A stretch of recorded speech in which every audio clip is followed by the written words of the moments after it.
earlier this month, we had a private Fishbine Fundamentals, and part of that event was Dr. Carter Thomas speaking about his experience with joining an established practice in Mobile, Alabama, but also working with HIP in 2019 and having a falling out with us, specifically me.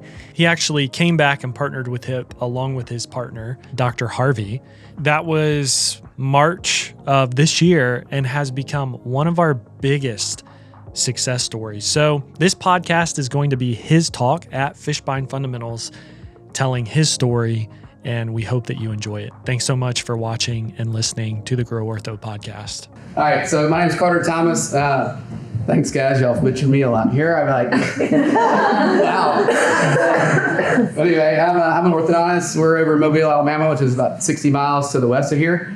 Grew up in Mobile. I'm actually a pediatric dentist too, but as most of you can imagine, I practice orthodontics. so I grew up in Mobile. I practiced Harvey Thomas orthodontics. I'll get in that in a minute. I'll tell you more about our practice, but started in 2015 with that Harvey. But today, mindset, you've heard it all weekend. It's the same stuff, but mindset, how can it set you free or set you back, right? I think it was setting us back for a number of years, but 9 months ago, we learned how to change that. A little bit about me. Grew up in Mobile. I think Luke and Harrison and Dr. Ben probably called me one of the good old boys. Grew up, my parents are not from Mobile, so I wasn't as good old boy as a lot of people I grew up with. But went to a school over there, kindergarten to 12th grade. Went to Auburn and grew up like a rabid Auburn fan. I mean, we've got some Georgia fans in here. So I went to Auburn, behaved well enough to go to dental school, got to UAB in Birmingham. And my dad's a pediatric dentist in Mobile, which I'll talk about in a minute. So like the kind of plan was to go do pedo, go with Dad, and kind of do the thing. I met Dr. Harvey, my current partner. He's not here today, but he was here last time in February. When I was at UAB in Birmingham, he was teaching as an adjunct professor in the orthodontic department, like 2 days a month there. So I recognized him as kind of like a Mobile guy. And so we kind of hit it off, started eating lunch together. Like every time he'd come up, we'd go to University Hospital to eat lunch. I started talking to him and my dad at that time about his ortho. Most of them were like, yeah, heck yeah, that's a good idea. I thought that Harvey was pretty cool in that, as like some of the other local orthodontists worked, and he was like, yeah, let's do it. And I knew he was on the admissions committee and all that. So anyway, ended up applying to ortho, went to Tufts. That's where I met Neil Fluke right here. Neil is one of my best friends from residency, my best friend from residency. And so glad y'all are here. And and they're a lot bigger than we were when we started all this. I think y'all got, it's going to be amazing. Yeah. For Tufts, that was one of the coolest experiences. Like, I got married halfway through it, and we would do like little weekend trips through New England and Rhode Island and Maine. So that was really cool. But I love Tufts. So this is my wife, Amelia. She's awesome. She wasn't be here today, but we got a 2-year-old who's like RSD-ish. Like 6. So anyway, this is Paradise Valley, Montana. We went to a wedding out there last year. This is where Yellowstone is like filmed and set and all that stuff. I think it's actually filmed there. It's definitely set there. But this is like where Yellowstone is. Really cool. This is the crew. We got 3 little ones. Leah Grace just turned 7. This is last Thanksgiving, so you're here in this picture. But Leah Grace is now 7. Carter's 4. Richard's 2. This is the girls. They're little caretakers. We got blessed in birth order. Like our little girl is like the most obedient like little caretaker, and so like she models for the 2 boys. They're a little wilder, but like they're good because she's good. I think they love him. Yeah. I send pictures occasionally to Harrison and Luke. This is our nightly routine. This little guy's refrigerator. We try to this is part of this mindset change stuff. Like a lot of it's like diet and like physical, mental. I'll get into this in a minute. Like Dr. Ben is like Jack. He can't see 200 patients a day. It's like a fat lazy spot. So like it's all like you can't tell me he said so. Yeah, I mean like it's you can't. When he tries to see a gym day. Yeah, it's energy. So like that's a part of this mindset. And I feel like where that's come from me and like what it's done in my personal life and business. But it's our routine. We try to cook with the kids and eat with them every day and try to do something relatively healthy. This is our team today. Harvey Thomas orthodontics. So we went, we have 40 employees now. This is Dr. Harvey. Dr. Kimmy, she's over here. She's awesome. So the history, it was actually older than this. Dr. Harvey was with an older resident, so it's too long to story tell, it doesn't matter. 97 to 15, he was by himself. It was Keith Harvey Influence, that was the logo.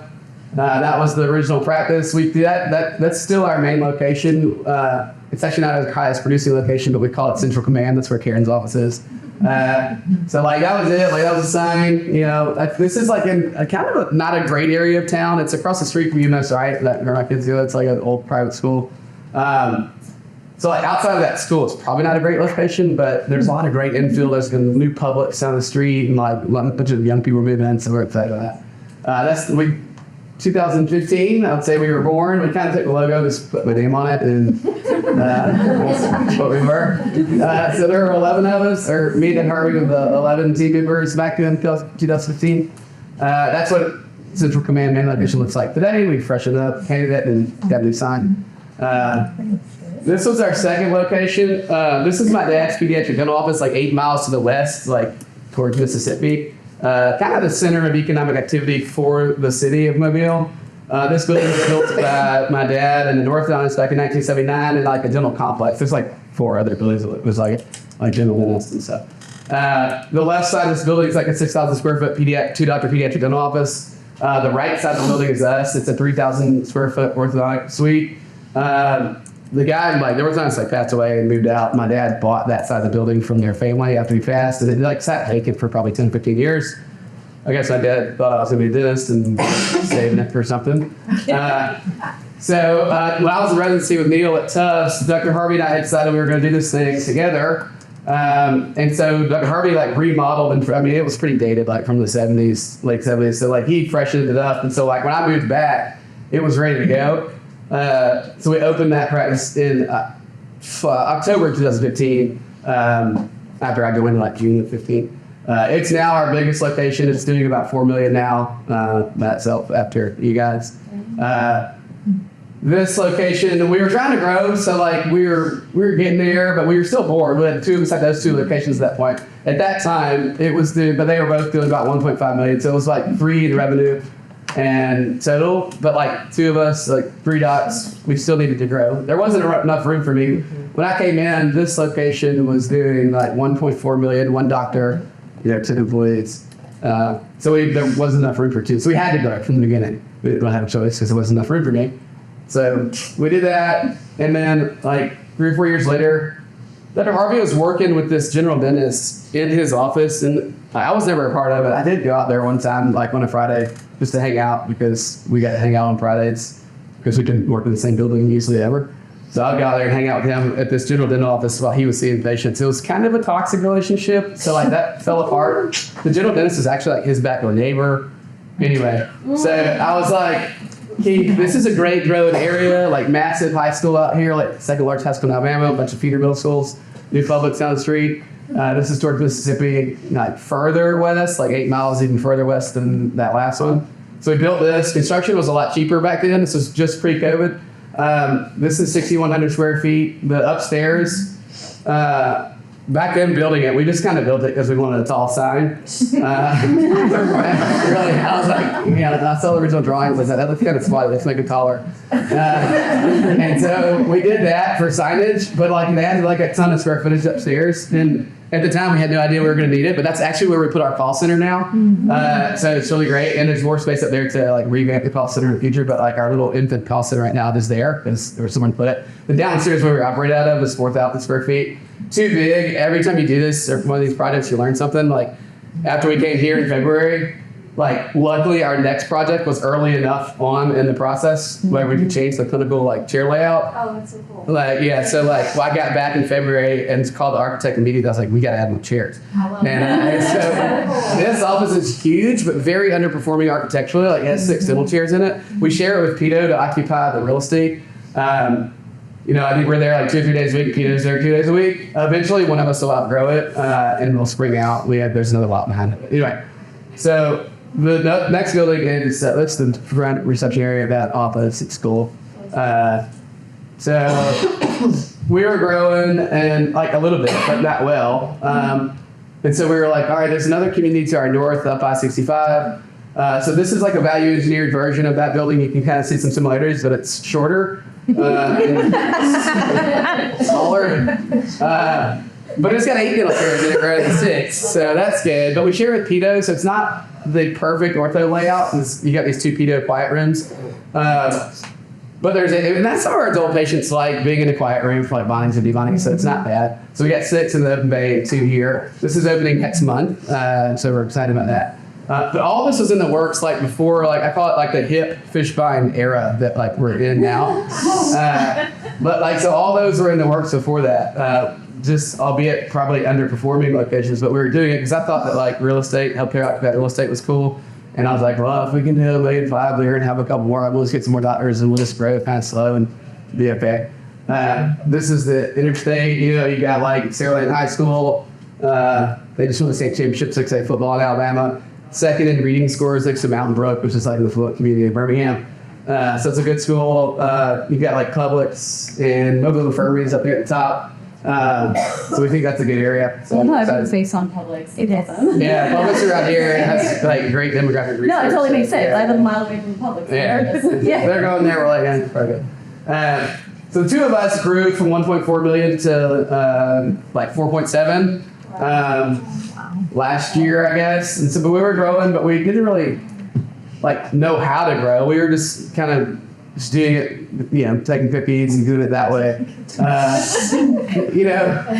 But we did it. That's kind of like to the lifestyle practice. Like that was it though. Like, and in my mind, I had said like, kind of early on, I was like, well, if you can build like 2 million per doctor and like, maybe 4 total, and you're close to 7-figure, whatever. Yeah, that's an easy math, but like, so we kind of did that, and it was very unfulfilling.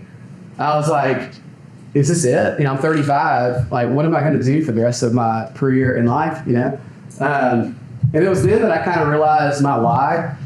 Like, my why was like not about the doctor's salary I was taking home or whatever. It was more about like the journey and the growth and the business and the impact that we made on others along the way. Like just serving as many people as we can, serving our employees, serving people. And I figured that we better do something different if we're going to serve more people. So anyway, we were stuck. We didn't know how to grow besides building another office in another good community. That's very expensive. Maybe a good long-term real estate investment, but very expensive and probably not the most efficient way to grow. But that's all we knew. So that's what we were doing. We had done it before and it worked, but it was good, but it wasn't great. That's it. It's opening next month there. So we were going to build more buildings, but if we did that, we were like, well, we got to have another doctor to like serve them. And so I talked to an oral surgery buddy of mine. And he's like, hey, Dr. Kimmy, I think she might leave where she's working. And so I was like, hey, Dr. Harvey, we need to call Dr. Kimmy. She's awesome. She's a good Auburn girl. Jeffrey, her husband, and it was like my next door neighbor in Birmingham back, 15 years ago. They're good people. So we should call her. So she's like a 5-star recruit that kind of just like landed on our doorstep. I think Lord bless us with that. That's kind of cool. So something I didn't mention in the beginning, like part of this mindset stuff, like something, timing. Like Kimmy was timing for us. Like she was leaving where she was, kind of fell in our lap at the right time. Hip, we'll get into, like we kind of touched on it yesterday. We have an interesting story. We worked with Hip before.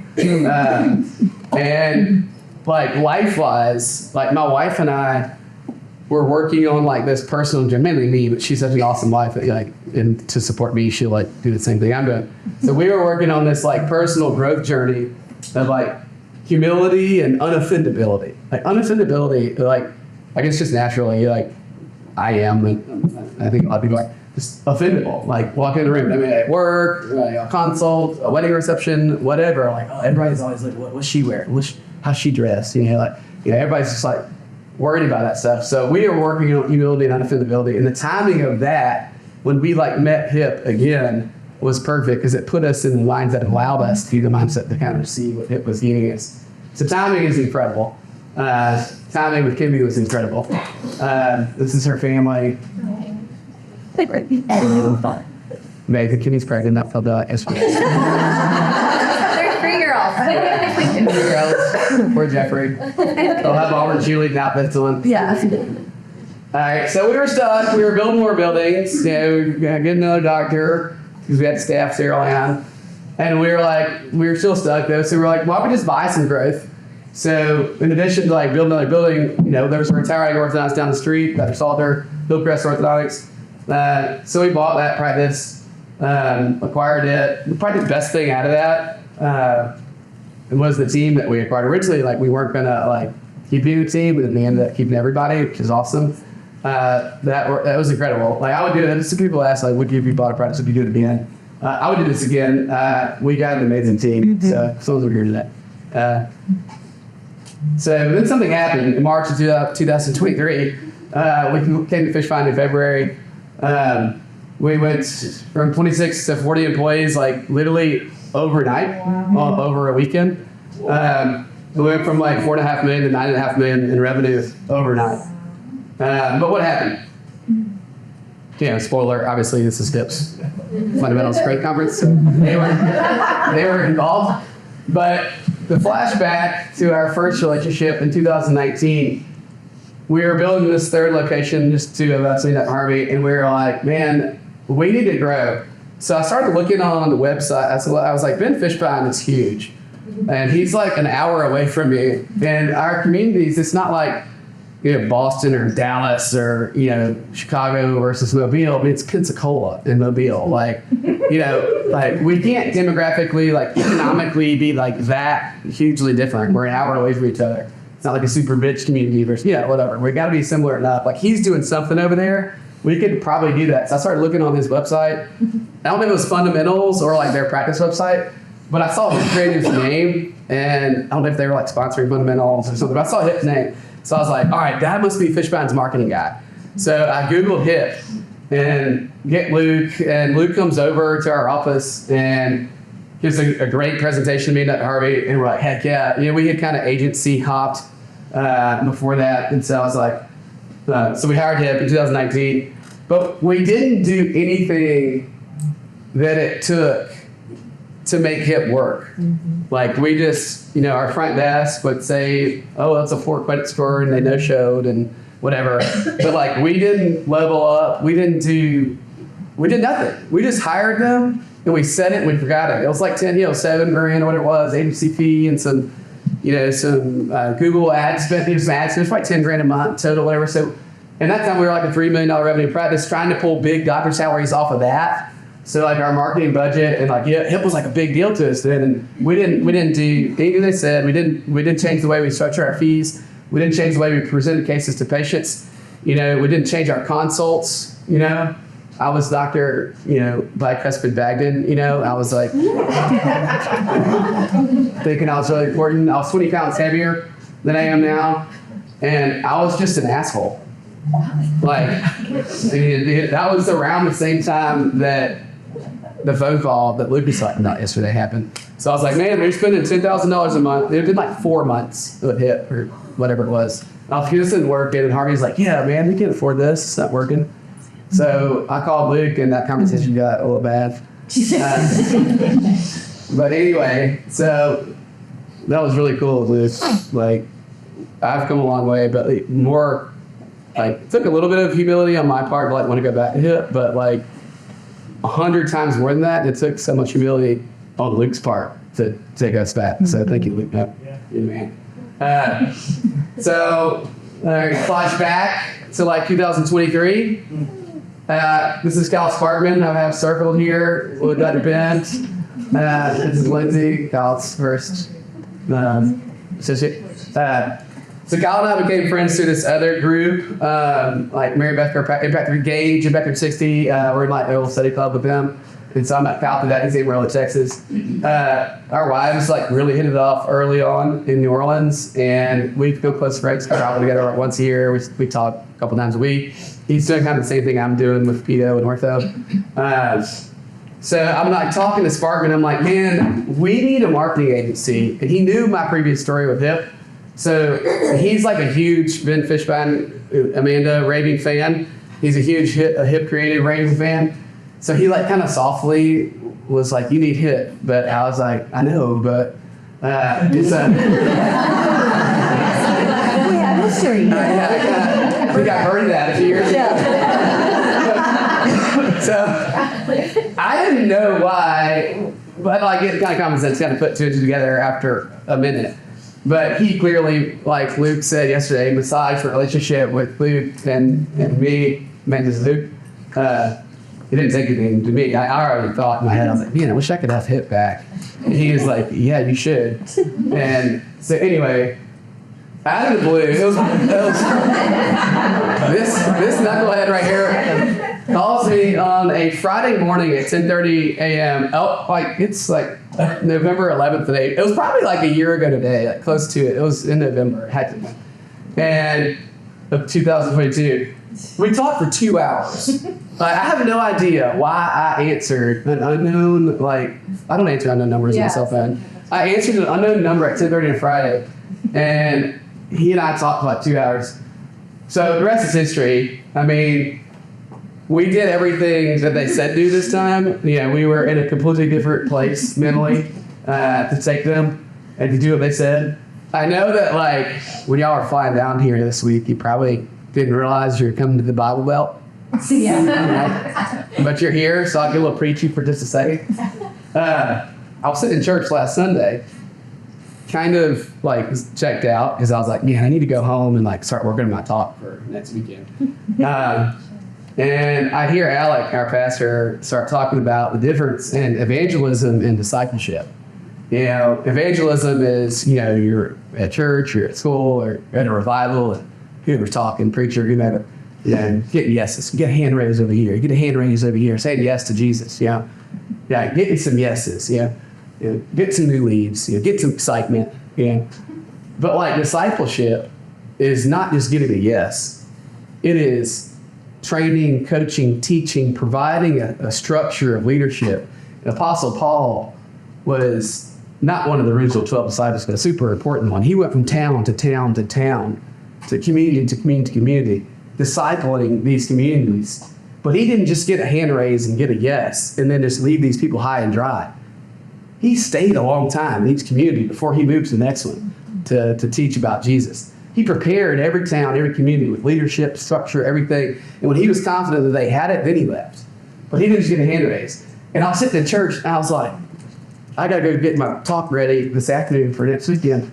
But that's it. Like what Alex is preaching right now, that's it. That's the implementation, you know? So it's not just getting hip, not just gets a hand raised, gets me excited about it. They stay a while, you know? But like Paul, they stay in that community for a while. I mean, Harrison, this is him in our office with our call center, teaching us like scripting, language, whatever. You know, luckily we're close enough. So Harrison probably can come. I'm still like, we're not very far away, so you can. And they do a lot of Zoom stuff, training. But training, implementation is what like, it really probably sets HIP apart. And like to make this work with HIP, you know, sets, you know, the practices that it works with and the practices that it doesn't. That's the ticket is implementation. The mindset's the established set of attitudes held by someone. We didn't have the established set of attitudes to make any of this work before. Back when I was that 20 pound heavier, like just lazier, like meaner guy, we didn't have the mindset to make that work, you know? So, like, I was this guy right here, yeah. I was Dr. Bicuspid Bagdon talking about, you know, hour-long consults, and I didn't realize that the consumer patient didn't give two whats about all my classifications and stuff here. But it took some humility on the doctor's part to be like, look, bro, I don't need to be in there for 30 minutes, and we don't need to book them for an hour. They don't want that. So thanks to Dr. Ben and Amanda, you know, we're doing 15 to 30-minute consults now and same-day bondings that weren't possible when I was this guy, when I had my leaps and my white coat and I was big and lazy. So like that's a mindset change, you know? It took a lot of mindset change on mine and Dr. Harvey's part to be willing to do what HIP said with our org chart. Like if you haven't read Luke's yellow book, read it. Go get it off the table out there. Like we hired 4 new call center employees, 3 new record techs, and 3 new TCs outside of acquiring that practice and outside of bringing the third doctor. We just did that to do what HIP said. which is probably $500,000 in new human labor costs that we took on just to do a hip set. At a time when we hadn't even turned hip 1 yet. Like we hadn't got a new call, we hadn't gotten a dollar from a new patient yet before we decided to spend $500,000 on just human labor just to build out our org chart, just to invest in our company structure to do a hip set. Because we're like, look, they were gracious enough and cool enough to take us back. The last thing we're going to do is do the same thing we did last time, just set them and forget them. We're going to do it in this guy's set. And so we did it, and it's working.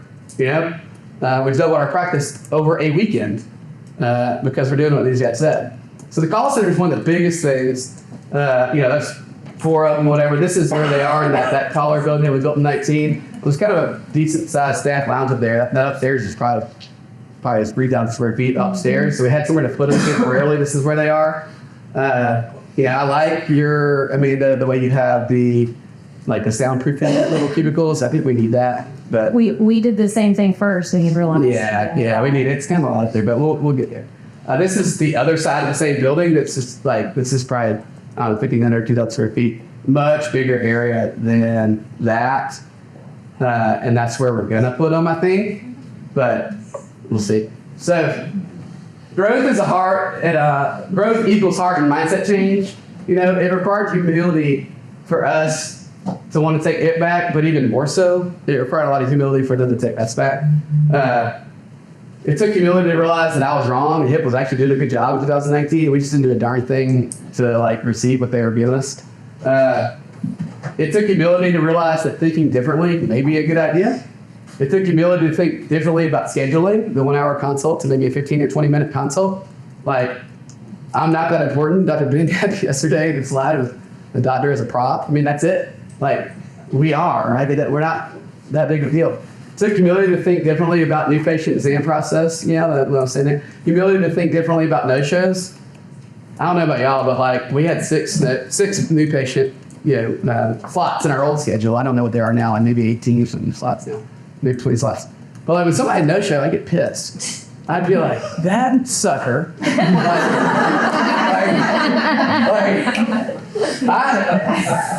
You know, who I am? I'm a big deal. That guy just wasted an hour of mine and paid his time, you know? I'd be like, hey, front desk, hey, call them and put a pop-up in their note. Charge them $50 if they want to rebook. You know? Yeah, that'll teach them. Yeah. That was that guy I showed another guy that was 20 pounds heavier and just the mean guy who was really ugly to look. You know, that'll teach me. You never put braces on them. You know, so man, that was unoffendability. Though I got offended because that person, no-showed me, right? And that's what I skipped this road. But Harrison does a great job at talking about the journey. We all love our layups, our pediatric dental referral. The journey for your pediatric dental referral to have a warm feeding in the chair, to have a contract signed, and have braces on is this long. Mm-hmm. It's a layup. But there's a 28-year-old whatever drinking White Claw and playing on Facebook at night, and she's over here, he's over here. And they might not show you 3 times or whatever, but the journey that it takes for that person over here to be warm feeding and the braces in the chair is completely different. It's maybe a 3-pointer rather than a layup.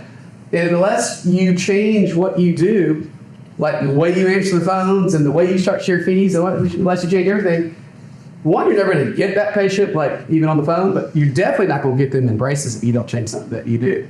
And so that mindset to learn how to do it. And if you don't change your mindset and change your staff and change your training, you'll just think that 3-pointer, that person drinking White Claw right over here, was just a bad lead from here.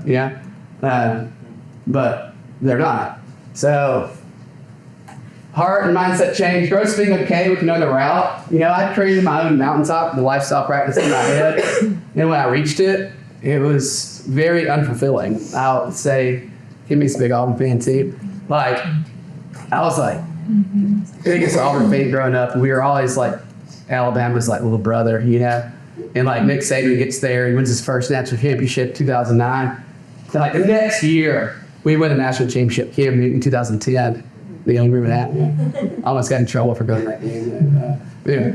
So anyway, like we got there, so Auburn wins the national championship, and I'm like, that night I was like, this sucks.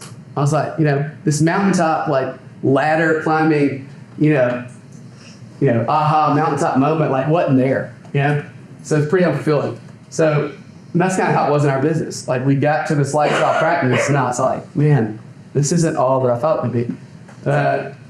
So growth being okay, seeking wise counsel, and thinking outside the box. I know orthodontists were quirky. We created our little boxes, and you think we're right. Be okay. Growth being okay, getting out of our own way. Maybe my plan wasn't the best after all.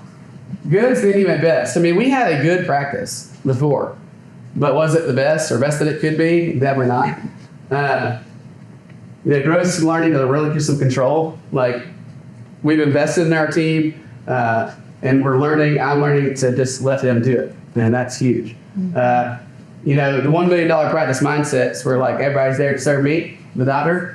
The 8-figure plus mindset is the doctor's like the least important guy there, and he's just there to serve everybody else, and that's really amazing. It's really more fun doing that. This is Theodore Roosevelt. Nothing in the world is worth having or worth doing unless it means effort, pain, difficulty. I have never in my life envied a human being who led an easy life. I have envied many people who led difficult lives and led them well. Mm-hmm. Not that we orthodontists have like remarkably tough lives, but we could take the easier approach and we could just plateau in our lifestyle practices. But this new way, scalable practice way, it's harder, it's certainly riskier, it's certainly more expensive on the front end. But in the long run, it's way more rewarding. And I think, if y'all are here, you're the type of people that think fun thing.